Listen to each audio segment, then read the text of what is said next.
கரூர்ல நடந்த ஒரு சம்பவம் வந்து கிட்டத்தட்ட 40 பேரு கிட்ட பலியாக்கி இருக்கு. மொத்தமா இந்த ஒரு சம்பவத்த பத்தி நீங்க என்ன நினைக்கிறீங்க? அதாவது மனுஷங்கள வச்சு அரசியல் நடக்கும். இன்னைக்கு மனுஷ பிணத்த வச்சு அரசியல் நடக்குது. அப்படிதான் நான் பார்க்குறேன். என்ன கேட்டிங்கன்னா. அண்ட் பேசிக்கலா நம்ம ஒரு இது பண்றோம். பொலிட்டிக்கல் மீட் பண்றோம் அப்படின்னா, மக்களுக்கான பாதுகாப்ப நம்ம வந்து கன்ஃபார்ம்டா என்ஷூர் பண்ணிக்கிறோம். ஓகேவா? நான் ஒரு ஈவென்ட் மேனேஜராகவே சொல்றேனே. 10,000 பேர் தான் வருவாங்க அப்படின்ற பர்மிஷன் லெட்டர் அந்த லைனே தப்பு அப்படின்றது தான் என்னுடைய ஃபர்ஸ்ட் பேசிக் மிஸ்டேக்னு சொல்லுவாங்கல்ல. ஆமா. அது வந்து டிவிகே சைட்ல இருந்து அதை பண்ணியிருக்காங்க.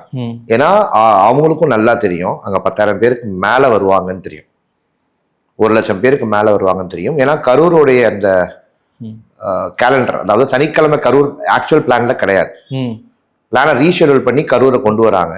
ஜஸ்ட் பிகாஸ் முப்பெரும் டிஎம்கே இது நடக்குது, அதை விட கிரௌட் அந்த இடத்துல காட்டணும் அதனால அப்படின்ற ஒரு ஈகோ தாட்டுக்கு தான் இது நடக்குது.